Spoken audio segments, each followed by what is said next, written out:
الحمد لله رب العالمين والصلاة والسلام على سيد الأنبياء والمرسلين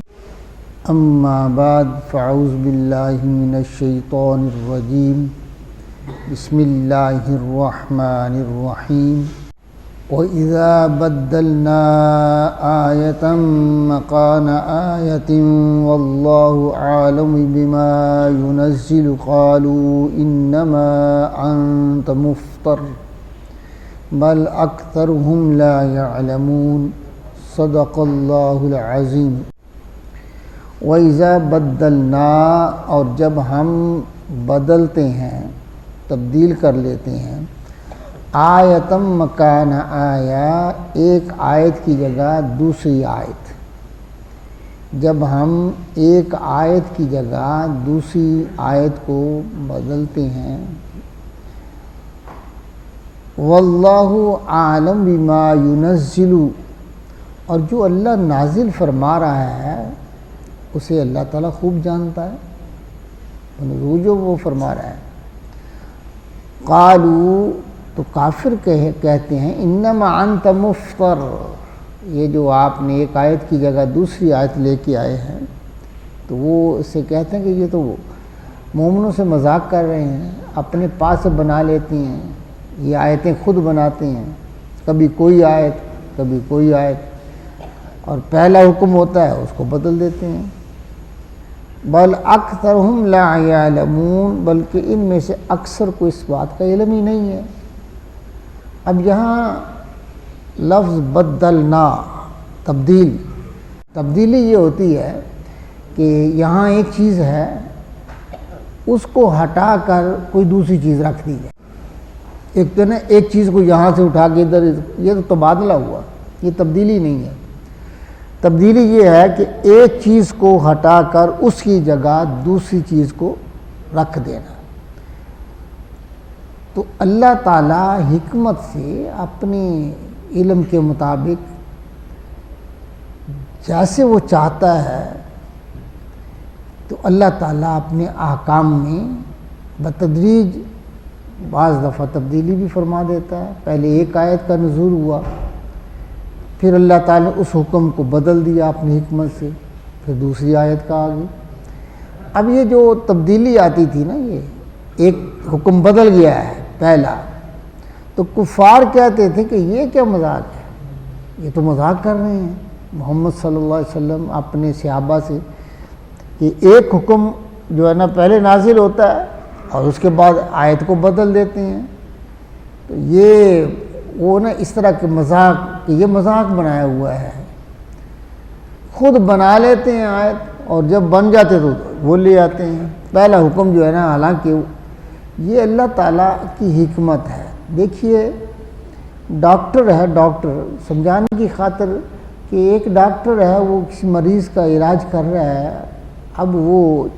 کچھ اس کی طبیعت سنور جائے تو اس کی دعا کو تبدیل کر دیتا ہے جب اس کی طبیعت ٹھیک نہیں ہو رہی ہے تو ڈاکٹر کیا کہتا ہے اس کی دوائی کو تبدیل کر دیتا ہے تو آپ کیا کہیں گے یہ مریض کے ساتھ مذاق کر رہا ہے ڈاکٹر یہ تو نہیں ہوگا کیونکہ ڈاکٹر سمجھتا ہے کہ اس کی طبیعت کو کس چیز کی ضرورت ہے اب اس کا حال کیسا ہے اس کے مطابق وہ دوائی دیتا ہے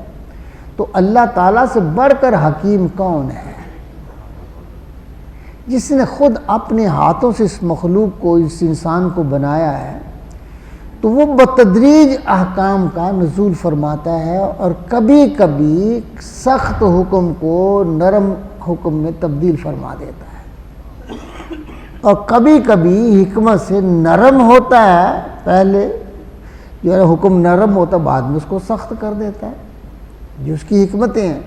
تو اللہ تعالیٰ ارشاد فرماتے ہیں کہ ہم یہ کام کرتے ہیں تو یہ ہمیں اختیار ہے میں رب ہوں میں الہ ہوں میں خالق ہوں مجھے یہ اختیار ہے اور اللہ تعالیٰ واللہ عالم بما ينزل اور اللہ خوب جانتا ہے جو اتارتا ہے اللہ کو اس کی حکمتیں معلوم ہے تو یہ جو کہتے ہیں نا کہ یہ اپنے پاس سے بنا لیتا ہے اللہ تو فرماتے ہیں ان میں سے اکثر جاہل ہے جاننے والے نہیں ہیں ان کو علم نہیں ہے اس بات کا قل محبوب آپ فرما دیجئے نزلہ روح القدس من ربک بالحق، کہ تم فرما دو کہ اسے پاکیزگی کی روح، یہ روح القدس کا معنی پاکیزگی کی روح، اللہ نے یہ جبریل علیہ السلام سے مراد ہے۔ اللہ نے جس کے ذریعے وحی کا نزول فرمانا ہے اس کا نام کتنا خوبصورت رکھا ہے، روح القدس، پاکیزہ روح۔ تو پاکیزہ روح وہ ہوتی ہے جس میں شر کا کوئی عنصر نہ پایا جائے، کوئی شائبہ نہ پایا جائے، جس کے اندر کسی قسم کا کوئی خلط ملط نہ ہو، جس کے اندر اپنی کوئی نفسانی خواہش نہ ہو، وہ روح قدس ہوتی ہے۔ تو اللہ فرماتے ہیں جبریل کو میں نے روح قدس بنایا ہے، یعنی اس کی اس میں کوئی خواہش ہی نہیں ہے، اور اسے روح قدس جو ہے نا، جو پاکیزگی کی روح ہے، اس نے اتارا ہے، اس نے اتارا ہے، یہ وہ لے کے آیا ہے اللہ کی بارگاہ سے، بالحق، حق کے ساتھ، یعنی اس کی اپنی کوئی خواہش نہیں ہے، وہ انسانی کمزوریوں سے محفوظ ہے، اس کو نسیان بھی نہیں ہے کہ بھول جائے، ایسا بھی نہیں ہے، اور اللہ کا برگزیدہ فرشتہ ہے، سارے فرشتوں کا اللہ نے اسے سردار بنایا ہے، اور مقام یہ ہے کہ 1,00,000 کئی ہزار انبیاء کا صحابی ہے، یعنی اتنی شان والا فرشتہ ہے جو قرآن لے کے آ رہا ہے، اور حق کے ساتھ، یہ بالکل ٹھیک جو اللہ نے دیے وہی لے کے آ گیا۔ لِيُثَبِّتَ الَّذِينَ آمَنُوا، اس کی وجہ کیا ہے؟ اس سے ایمان والوں کو ثابت قدم کرے، یعنی ایمان والوں کو پختگی عطا فرمائے۔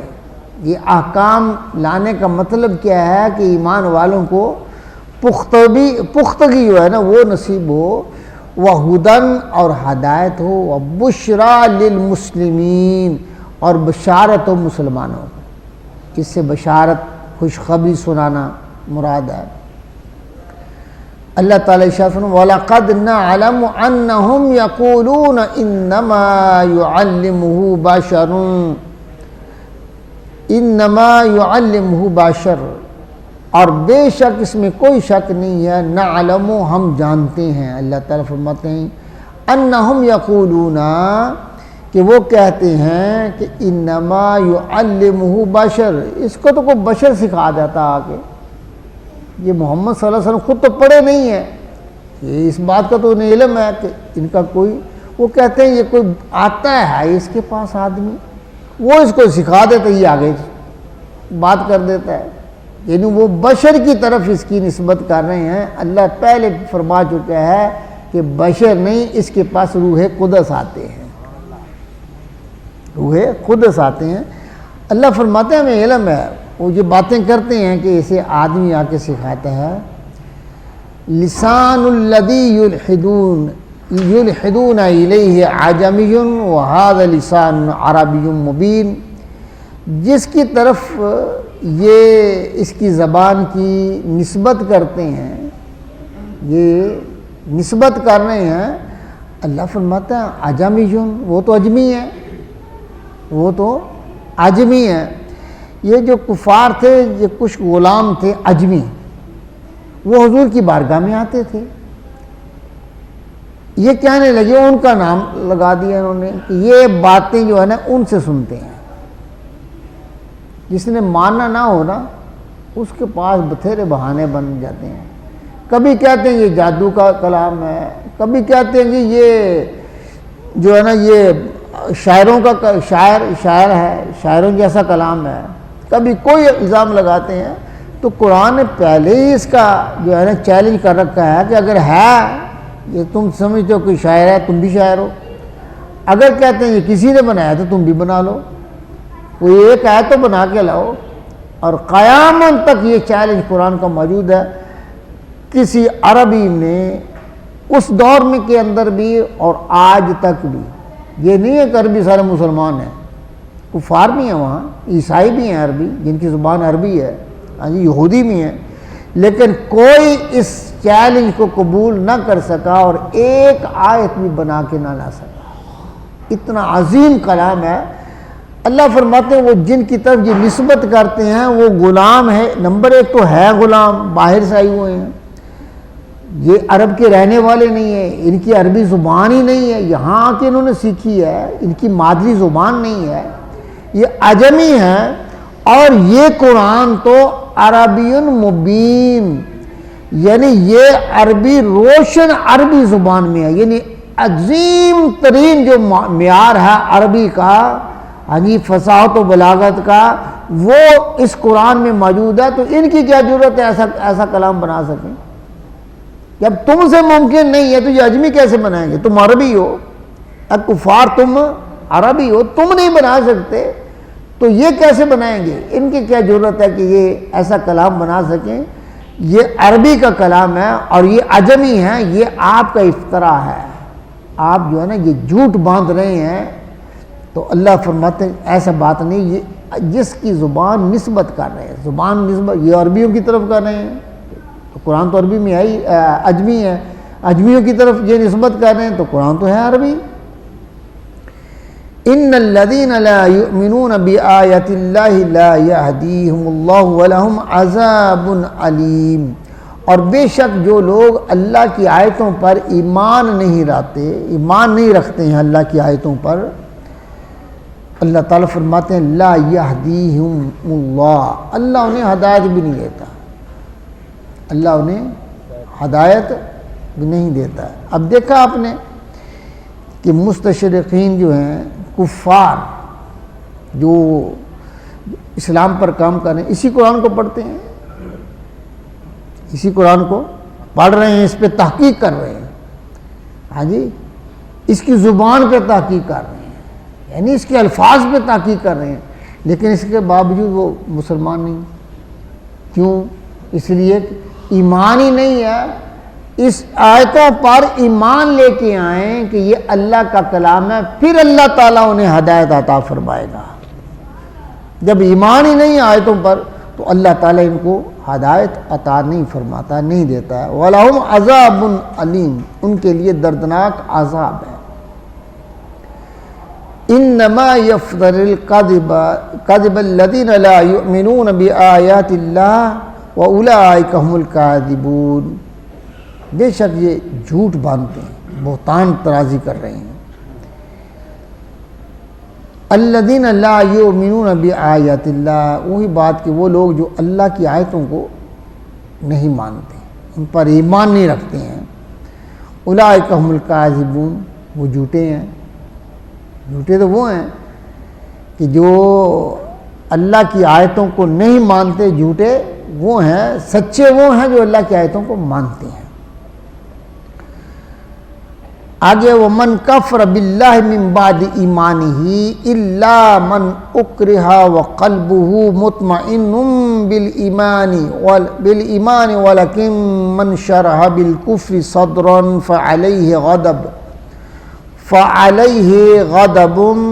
من ربك فعليه غضب من الله ولهم عذاب عظیم۔ اب یہاں اللہ تعالیٰ ارشاد فرماتے ہیں کہ من کفر باللہ من بعد ایمانہ، جس نے ایمان کے بعد کفر کیا، یعنی مرتد ہو گیا، اسلام کو چھوڑ دیا۔ اللہ، یہاں اللہ تعالیٰ جو نا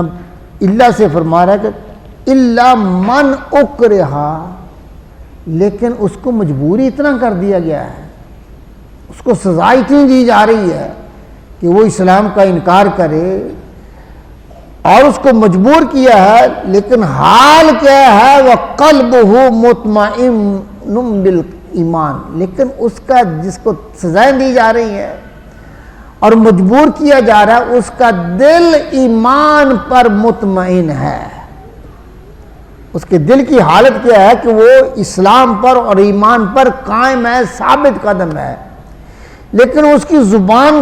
سے نکوالا جا رہا ہے کفر کو، تو اللہ تعالیٰ فرماتے ہیں اس کی بات نہیں ہو رہی، اس کو الگ چھوڑا ہے، اللہ کہہ کے اس کو الگ کر دیا۔ من کفر باللہ من بعد ایمان ہی، اور جس نے کفر کیا ایمان کے بعد، ولیکن من شرح بالکفر صدرا، ہاں وہ جس کا دل کھول کر کافر ہو، دل جو ہے نا اس کا کفر اس نے اختیار کر لیے۔ ایک وہ ہے جس کا دل ایمان پر قائم ہے اور زبان سے کلمہ کفر کہہ دیا ہے، ایک نے زبان سے بھی کہہ دیا، اس کا دل بھی کافر ہو چکا ہے، اس کا دل بھی کافر ہو چکا ہے۔ فعلیہ غضب من اللہ، جس کا دل بھی کفر والا ہو جائے اللہ اس پہ غضب کرے گا، اللہ کی طرف سے اس پہ غضب ہے، عذاب ہے۔ وَلَهُمْ عَذَابٌ عَظِيمٌ، اور اسے بہت بڑا عذاب ہے اس کے لیے۔ اب یہ آیت جو ہے اس کے شان نزول میں لکھا گیا ہے، حضرت عمار بن یاسر اور آپ کے والد یاسر اور آپ کی والدہ سمیہ رضی اللہ تعالی عنہن، یہ جو ہیں یہ تین تھے، کافروں نے ان کو پکڑ لیا، کافروں نے پکڑ لیا اور اتنا ظلم کیا کہ حضرت سمیہ رضی اللہ تعالی عنہا ان کی ایک ٹانگ کو پکڑ کر ایک اونٹ کے ساتھ باندھ دیا، اس کا منہ ادھر کر دیا، اور دوسری ٹانگ کو باندھ کر دوسری طرف اس کے اونٹ کا منہ کر دیا، اور ظالم ابو جہل نے ان کی شرمگاہ پہ نیزہ مارا اور دونوں کو دوڑا دیا اونٹوں کو، اور آپ کے جسم کو دو کر دیا گیا۔ کس پاداش میں؟ کہ تم اسلام کو چھوڑو، لیکن انہوں نے انکار کر دیا کہ ایسا نہیں ہو سکتا۔ اس پاداش میں ان کو ان کے خامد کے سامنے اور اس کے بیٹے کے سامنے دو لخت کر دیا۔ اس کے بعد بڑی بے دردی سے حضرت یاسر رضی اللہ تعالیٰ عنہ کو ان کو بھی قتل کر دیا گیا، اور اس کے بعد حضرت عمار کو پکڑا، ان کے لاشیں سامنے تڑپ رہے ہیں، والد کا اور والدہ کا لاشیں سامنے تڑپ رہا ہے، ان کو پکڑا، ان کو سزا دی کہ کیا کہ میں اللہ کو وحدہ لا شریک نہیں مانتا اور محمد کو رسول نہیں مانتا، کیا یہاں بپھرے ہوئے تھے، آپ کی زبان سے یہ کلمہ نکلا، کفر کا کلمہ نکل گیا۔ تو حضور علیہ الصلوۃ والسلام کی بارگاہ میں عرض کی، یا رسول اللہ، آقا جو